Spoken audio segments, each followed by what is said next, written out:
Baiklah, di sini saya akan menjelaskan studi kasus dari nomor 1, yaitu sistem kartu rencana studi. Di swim lane pertama ada mahasiswa dan sistem. Di mahasiswa start, yang pertama mahasiswa masuk ke aplikasi, lalu sistem akan menampilkan halaman login, lalu mahasiswa login dan sistem akan memverifikasi akun. Lalu di sini saya membuat decision itu valid invalid. Jika tidak valid, maka akan kembali ke login. Jika valid, sistem akan menampilkan halaman utama.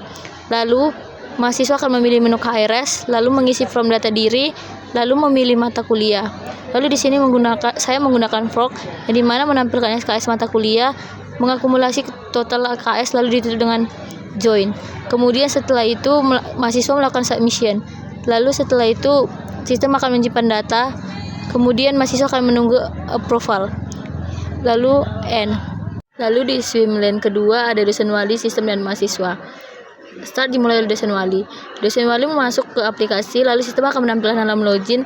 Lalu setelah itu dosen wali login, lalu sistem akan verifikasi akun.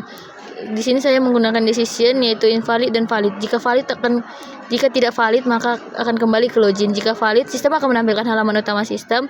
Lalu dosen wali akan memilih menu KRS, lalu mengecek KRS. Setelah itu memverifikasi pengajuan KRS, memberi persetujuan. Di sini saya juga membuat decision, yaitu ditolak dan disetujui. Jika pengajuan KRS ditolak, dosen wali akan mengisi form note lalu berakhiran dengan N. Jika disetujui, sistem akan memberikan notifikasi, lalu mahasiswa akan menerima notifikasi, lalu N. Lalu kemudian swim lane ketiga adalah staff akademi dan sistem. Start dimulai oleh staff akademi, lalu kemudian staff akademi mau masuk ke aplikasi, lalu sistem akan menampilkan halaman login. Kemudian staff akademi akan login, lalu setelah itu sistem akan memverifikasi akun. Di sini saya juga membuat decision, yaitu valid dan invalid. Jika login tidak invalid, maka akan kembali ke login. Kemudian jika valid, sistem akan menampilkan halaman utama sistem, lalu staff akademi akan memilih menu KRS.